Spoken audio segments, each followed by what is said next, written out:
Hi, this is Mr. RB. Today I'm going to use brush and ink to paint a landscape. So follow along if you like.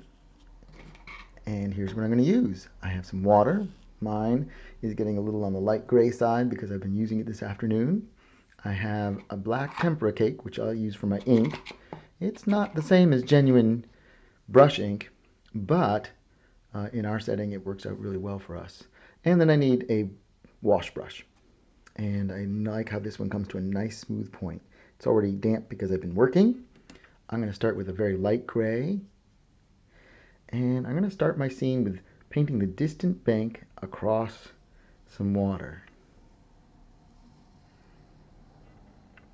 Notice I started by pressing just a little bit, and then I pressed harder and harder until my brush was all the way down as I pushed it across.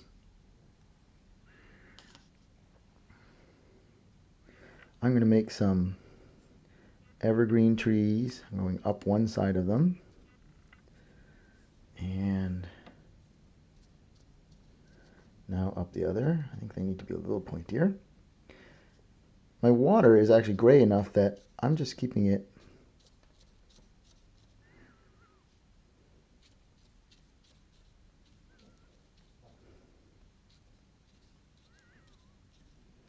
I'm not adding any extra get that one just a little pointier. I'm not adding any extra ink or paint because I think it's going to be dark enough as is.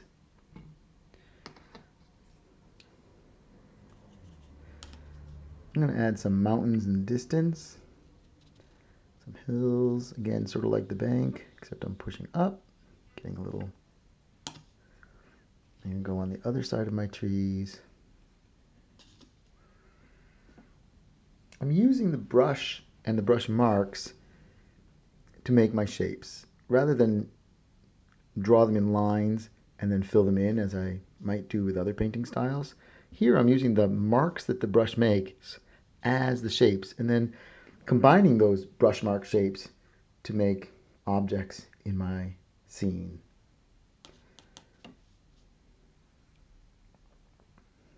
Next, I think I'm going to add some darker color to the edge of the hills down here,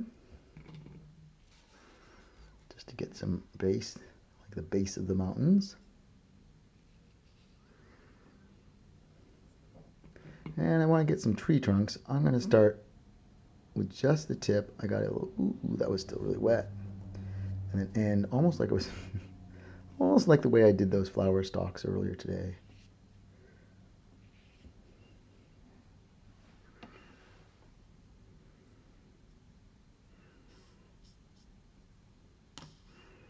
I'll put a little bit of very light clouds if I can get this water light enough.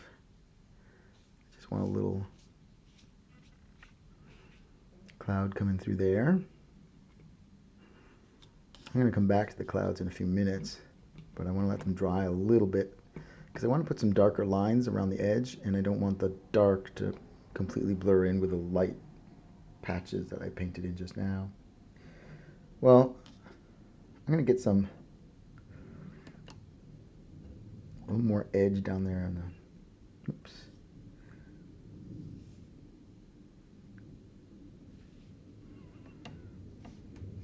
Just sort of a dark edge at the edge of the bank. Maybe it's a little shadowed. And I'm going to think that my water is very shiny. So my trees going up in the water, there'll be sort of a wavery, wobbly version of the trees coming down. Here's my tree going up. This will be my reflection of the tree on the water coming down. Notice that because it's on the water, the shapes have gotten a little wobblier. And I need all three of my little trees.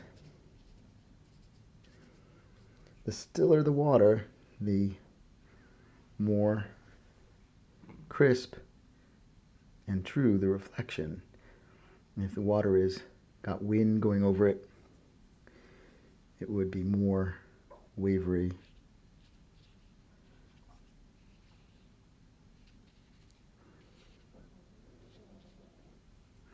There's my Over there, this is even darker. I'm going to get a slightly darker edge now.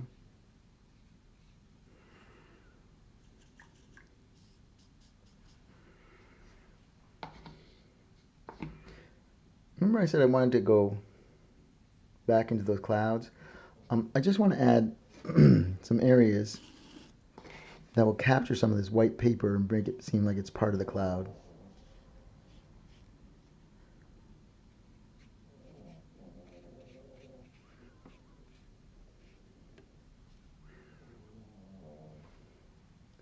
I think I'll make a little house on somewhere up on the mountain. Maybe a 2.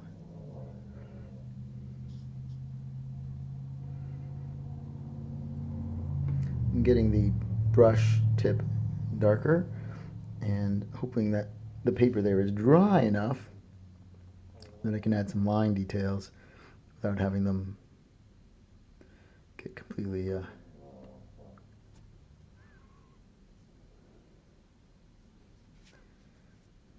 blurred out by the watery wetness from the earlier brush strokes.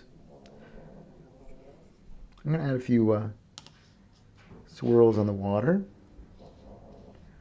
sort of like C shape and backwards C shape, the letter C, but it's sort of compressed this way, and I'd like to get some over those tree reflections so it's clear that the trees are reflection and not actual trees.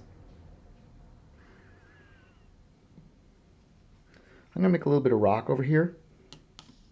In this section, I'm going to go down. Oops, let's get that a little darker. Making sort of blocky shapes because my rocks are going to be very blocky, I think. Get a little darker even for the other side.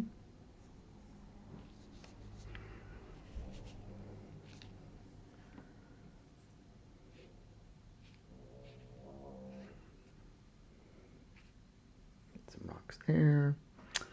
I'm going to put a few little birds in the sky. They're far away, so we're going to say that they're just tiny V's.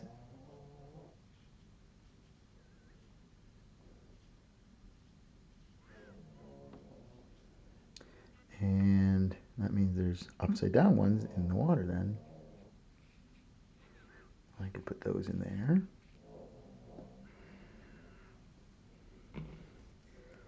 I'm going to put a little staircase going up the bank.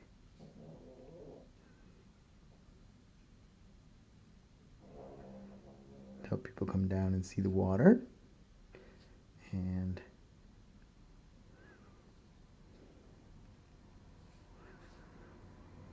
maybe a nice decorative fence.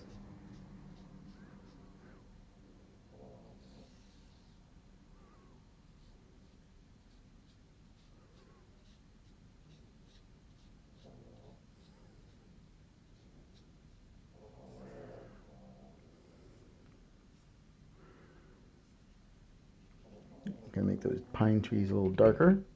I'm going to go the other way because I think I want to find out what happens if I go this way. I think that's too dark.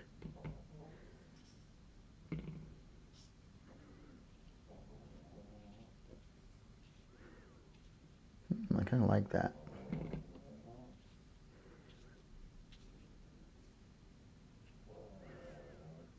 Not everything I try works out the way I would hope.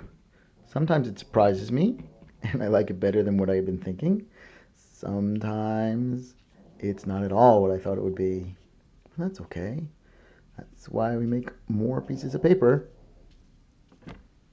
It's hard to learn if you feel like everything you do has to come out just right. Sometimes you need to play around with things and see what they do, see what they can become.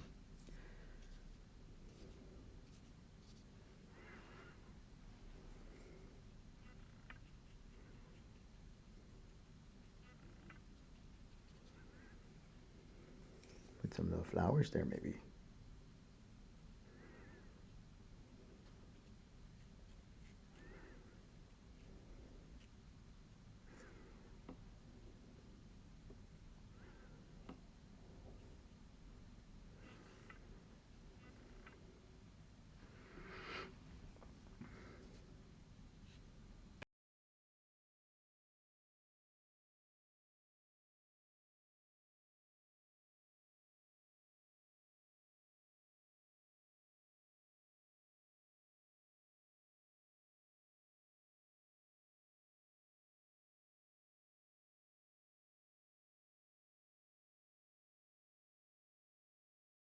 Path leading up to the staircase.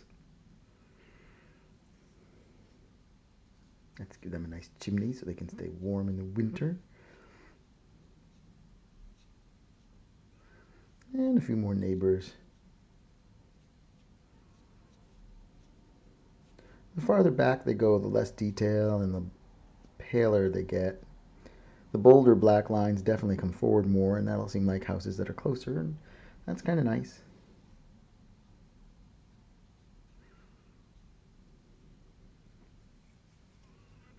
Put a few houses on this side of the neighborhood.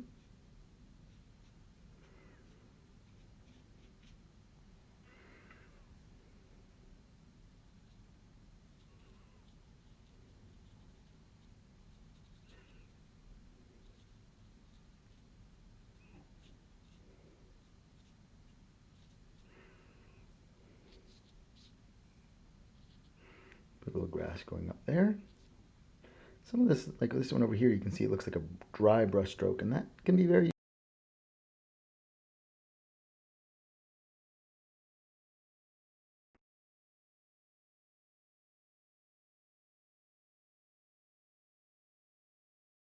in between the rocks.